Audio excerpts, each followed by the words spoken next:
This is it, pansit! Natapos din ang pagra-wrap. 2 days po yung ginawa ng aking mga helper. Sila po yung nag-wrap niyan. 2 days. At 12 midnight natapos. Yan po. Ito pong first part ay para all stuffed toys from my collection. So, this is it. Di ko po siya binibilang. Yan po. Ito po ay wala akong binili. Ito po ay kinolekta ko lang sa aking mga collection. Ito maganda dito. Hindi ako nag-spend ng money sa daming ito. Kasi nag-shop lang ako kay Juliet Kitchen Package. Juliet Package. Yan po ang naipon ko sa loob ng 10 taon na hindi ako umuwi. At ito po yung mga gifts na kitchen stuff. Everything is kitchen stuff. Meron po dyan Pyrex. Ayan po ay mga bowl. Mayroon ako dyan na siniyap sa Lazada.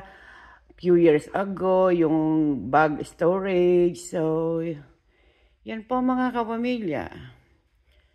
Share po ng inyong tita ay galing sa mismong kanyang kitchen. At sa boxes, sa package. See how many it is. Yan po ay mga anik-anik ni Ka Juliet. Ito po galing sa Lazada. Yung mga binili kong bag storage few years ago. Ito po ay marami dyan ay mga bowl. At mga lahat ay kitchen stuff. And this is po ay mga pang games. Ito po ay pang raffle. Ito po ay pang games. Meron po dyan tayo, nag-share po tayo ng spam at tuna. And ito po ay mga anik-anik, mga tumbler, kung ano-ano. Ganon din po ito. Ito po yung mga t-shirt at mga tumbler din. Ito pong portion, ito ay para sa pag-game. Sana may maraming palarong magawa. Kaya dapat agahan natin. At nang tayo mag-enjoy buong araw mga kapamilya.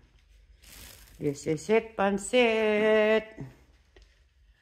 This is sponsored by Canadian employer where I worked for 20 years. So guys, this is it, pansit. Oh wow, I'm so happy I see this. And I made it. I did it. Sana po marami tayong mapasayang mga bata at mga kapamilya sa 28.